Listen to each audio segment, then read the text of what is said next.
الرحیم افتطمعون ان یؤمنوا لکم وقد کان فریق منهم یسمعون کلام اللہ ثم یحرفونہ من بعد ما عقلوه وهم یعلمون وإذا لقوا الذین آمنوا قالوا آمنا وإذا خلا بعضهم إلى بعض قالوا أتحدثونهم بما فتح الله عليكم ليحاجوكم به عند ربكم أفلا تعقلون اولا یعلمون ان اللہ یعلم ما یسرون وما یعلنون۔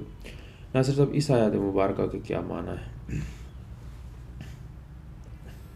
یہ آیت شروع ہوتی ہے جس کے جو پہلے الفاظ ہیں افتطمعون، کیا تم طمع رکھتے ہو، کیا تم لالچ رکھتے ہو، معنی کیا تم خواہش رکھتے ہو کس چیز کی؟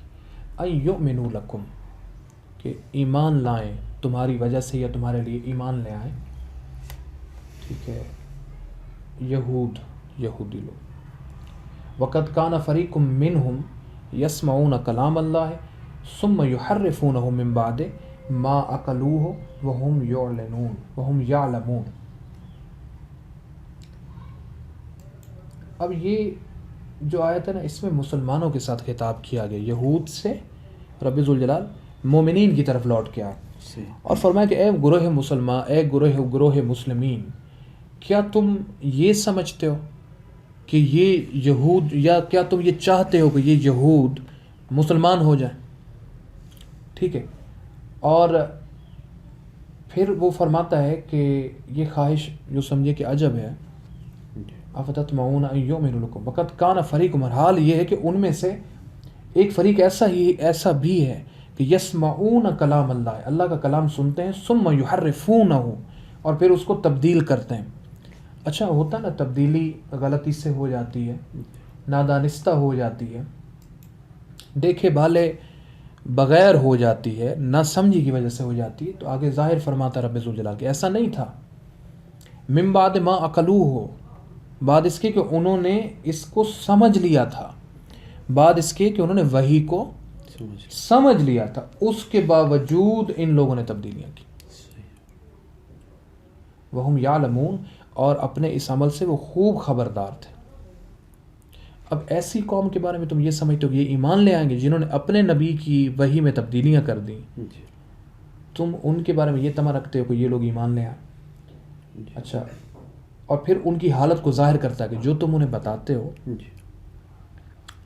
یا جو وہ تمہارے ساتھ ڈسکشن کرتے ہیں، اس کے بارے میں بھی یہ ذہن میں رکھ لو کہ ہوتا کیا۔ وَإِذَا لَقُوا الَّذِينَ آمَنُوا قَالُوا آمَنَّا، جب وہ صاحب ایمان لوگوں سے ملتے ہیں تو کہتے ہیں کہ اے ہمارے مسلمان بھائیو، ہم ایمان لے آئے۔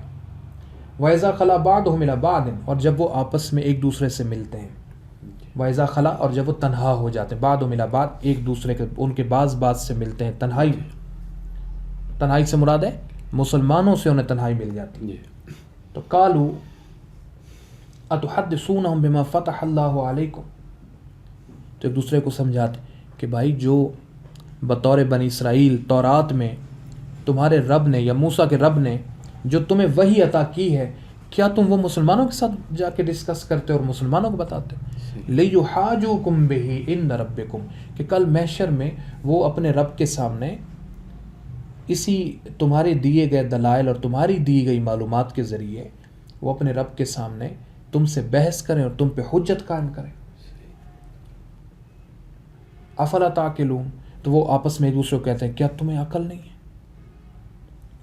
اب آگے رب ذوالجلال فرماتا اولا یعلمون ان اللہ یعلم ما یسرون وما یعلنون، کیا یہ بنی اسرائیل یہ نہیں جانتے کہ اللہ تعالیٰ اس ہر چیز کو جانتا ہے جو یہ چھپاتے ہیں اور جو یہ ظاہر کرتے ہیں؟ اللہ تعالیٰ ان تمام تر چیزوں کو جانتا ہے اور اس کو معلوم ہے جو یہ چھپاتے ہیں اور جو یہ ظاہر کرتے ہیں۔ تو یہ ان آیتوں کا ترجمہ ہے جو میں نے آپ کو عرض کر دی۔ ویسے تو قرآن پاک کی آیت ہے ساری خاص ہے، لیکن اس میں سے جو خاص باتیں ہیں یا اس کی تھوڑی تشریح یہ بیان کروا دیں۔ اس ایک آیت کے اندر بہت ساری باتیں ہیں جو ہمیں دیکھنی چاہیے۔ پہلی بات یہ ہے کہ اللہ تعالیٰ ہمیں سمجھا رہا ہے۔ ایک تو یہ کہ یہود کے بارے میں دیکھا جائے تو ہمیں ہمارا رب ایک طرح سے نصیحت فرما رہا ہے کہ یہود پہ اعتماد مت کرو، اور وہ اس کی آگے دلیل بھی بیان کرتا ہے کہ جس قوم کی حالت یہ ہے کہ انہوں نے کتاب، ان کو رب کی طرف سے تورات ملی، انہوں نے سمجھی اور سمجھنے کے بعد اس کے اندر تحریف کر لی. تو جو اتنے سخت دل ہیں وہ تمہارے ساتھ کیا وفا کریں گے؟ انہوں نے تو اپنے نبی کی وحی کے ساتھ وفا نہیں کی، اپنے رب کی وحی کے ساتھ وفا نہیں کی. تمہارے ساتھ کیا وفاداری کریں گے اور تمہارے کیسے مخلص ہو جائیں گے؟ یہاں تک بیان، یہ تو ایک دلیل تھی نا کہ انہوں نے اپنی کتابوں میں تبدیلیاں کر دی، اور وہ اتنے سخت دل ہیں کہ سمجھتے ہیں، جانتے ہیں اللہ کا کلام ہے، پھر بھی اسے تبدیل کرتے ہیں. ٹھیک ہے. من بعد ما عقلوہ، بعد اس کے کہ وہ سمجھ چکے تھے اسے.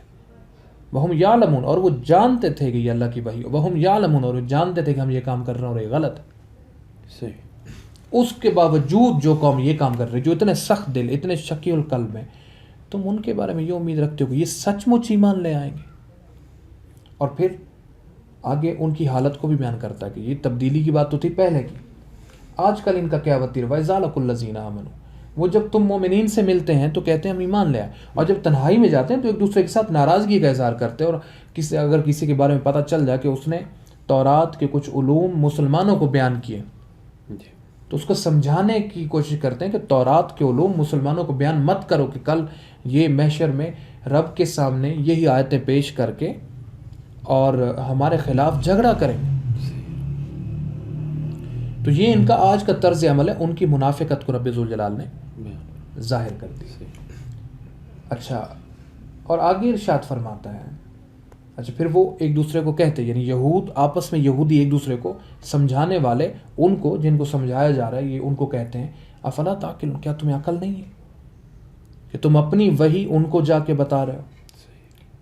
تو آگے اللہ تعالیٰ ارشاد فرماتا ہے اولا یعلمون، کیا وہ یہ نہیں جانتے ان اللہ یعلم ما یسرون وما یعلنون، کہ جو کچھ وہ چھپاتے ہیں اور جو کچھ وہ ظاہر کرتے ہیں اللہ تعالیٰ اس سے خوب واقف ہے. اب اس آیت کی جو تشریح ہے نا، اگر آپ دیکھیں اس کا معنی ہے ہمیں ایک تو یہ درس دیا جا رہا ہے کہ یہودیوں پہ اعتماد مت کرو. دوسرے، جس آدمی کا خائن ہونا، خیانت کرنے والا ہونا ظاہر ہو چکا، اس کے بارے میں کبھی بھی بے خبر مت رہو اور اس پہ اعتماد مت کرو. ٹھیک ہے. اور پھر اس کو ثابت کرنے کے لیے کہ یہ خائن کیسے ہیں، تو ایک تو مثال دی رب ذوالجلال نے کہ انہوں نے اپنی کتاب میں تبدیلی کی. دوسرے خائن ایسے ہیں کہ تمہارے سامنے تو کہتے ہیں کہ ہم ایمان لے، لیکن تنہائی میں ایک دوسرے کو کہتے ہیں کہ تم اپنا علم مسلمانوں کو نہ دو. ٹھیک ہے. تو یہ ان کی خیانت پہ بڑی بین قسم کی دلیل ہے. تو مسلمانوں کو سمجھایا گیا کہ ان پہ اعتماد کر کے اپنے راز ان کو نہ دو. ٹھیک ہے. راز سے مراد ہے یہاں پہ وہ ریاست کے راز جو اس دور میں، کیونکہ مدینہ شریف اور کیا نام ہے یہودیوں کی بستی، ان کا فاصلہ کم تھا آپس میں. تو مدینہ کے جو ریاستی راز تھے اگر وہ یہودیوں کو پتہ چل جاتے تو یہ مدینہ شریف کے لیے نقصان دہ ہو سکتا تھا. تو وہ ہو گئے راز، یعنی اعتماد نہ کرو. پھر اعتماد کیا جاتا ہے تو پھر راز بھی تقسیم ہو جاتے ہیں اور منتقل ہو جاتے ہیں اس طرح. تو ہمیں اس آیت میں تو یہ سمجھا جا رہا ہے. دوسرے، اگر یہاں کو صوفی پڑھ رہا ہوتا نا تو اس کا معنی یہ لیتا کہ یہاں پہ یہود سے مراد میرا نفس ہے، کہ جو ہر وقت اپنے رب کی نافرمانی کرنے پہ ڈٹا رہتا ہے. اور یہاں پہ مسلمان سے مراد میرا دل ہے، جسے رب سمجھا رہا ہے کہ اپنے نفس پہ اعتماد مت کر. اپنے نفس پہ اعتماد کرے گا تو دیکھ تیرے رب کی طرف سے اسے دین ملا اور اس نے اس دین کی نافرمانی ہی کی اور اپنی منافقت اپنے اندر رکھی ہمیشہ. اور یہ ہمارے ساتھ ہوتا ہے. ہمارے سامنے کثیر چیزیں جو بری ہیں ہمارا نفس انہیں اچھا کر کے پیش کرتا ہے اور یہ نفس کی ہمارے ساتھ منافقت ہوتی ہے. ٹھیک ہے. تو ایک صوفی ہوتا تو وہ کہتا کہ یہ خطاب مجھ سے ہے، میرے نفس کو اللہ تعالیٰ نے یہودیوں سے تشبیہ دی ہے اور میرے دل کو مومن سے، تو مجھے چاہیے کہ میں اپنے نفس پہ اعتماد نہ کروں. تو یہ ہمارے لیے ایک پیغام ہے. ایک تو یہودیوں کے بارے میں ہمیں پیغام دیا گیا، دوسرے کسی بھی ایسے گروہ کے بارے میں کہ جو آپ کا آزمایا ہوا ہو ان پہ اعتماد نہ کیا جائے. جس کو آپ نے نہیں آزمایا اور آپ اعتماد کر بیٹھے اور اس سے غلطی ہو گئی تو وہ یہاں پہ ڈسکس نہیں ہو رہا. لیکن جو آزمائے ہوئے گروہ ہیں، تو آزمائے ہوئے گروہ کون کون سے ہیں؟ آزمایا ہوا گروہ ہے یہودیوں کا، عیسائیوں کا. ٹھیک ہے. اور مشرکین کا، لیکن یہاں صرف یہودیوں کا تذکرہ ہے۔ اس کی ایک وجہ یہ ہے کہ عیسائی بھی اپنے دین میں اس قدر منافق اور اس قدر سخت نہیں ہیں، اور نہ ہی مشرکین ایسے تھے۔ اس قدر سختی، منافقت، حق کو جان کے باوجود تبدیل کرنا، یہ صرف یہود میں تھا۔ ٹھیک ہے، اور دوسرے یہ انسانی نفس کے اندر ہے کہ نفس جانتا نماز پڑھنا میرے لیے بڑی اچھی چیز، پر نہیں پڑھتا۔ نفس جانتا ہے کہ زنا نہ کرنا یہ میرے فائدے میں ہے، ٹھیک ہے، کیونکہ زنا کا اثر یہ ہے کہ انسان کے اندر جو حیوانی جو جذبات ہیں ان کو غالب کر دیتا۔ زنا اس لیے منع کیا گیا کہ آپ کے اندر حیوانی جو جذبات ہیں وہ بڑھ نہ جائیں اور ان میں اضافہ نہ ہو جائے۔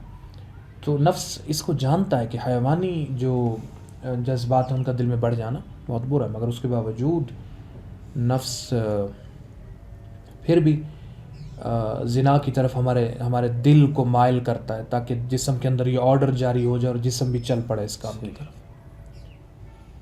تو ہمارے اندر بھی منافقت چل رہی ہوتی ہے اور ہمارے باہر بھی، معاشرے میں بھی چل رہی ہوتی ہے۔ ہمارا رب ہمیں اس منافقت سے ہوشیار رہنے کا درس دے رہا ہے کہ دیکھو یہ پہلی بات کہ صحابہ کرام کو یہ درس ہے، اور ہمیں ہے کہ اگر صحابہ کو یہ میں کہہ رہا ہوں تو پھر تم تو ان کے متبعین ہو، تو تم پہ بھی یہ لازم ہے کہہ سکا۔ تو یہ پیغام ہے یہاں پہ ہمارے لیے کہ ہمیں ہوشیار رہنا چاہیے، اپنے آپ سے بھی اور اپنے دشمنوں سے بھی۔ اللہ تعالیٰ قرآن مجید کے ظاہر سے ہمارے ظاہر کو، اور اس کے باطن سے ہمارے باطن کو، اور اس کی حقائق سے ہماری حقیقتوں کو منور فرمائے۔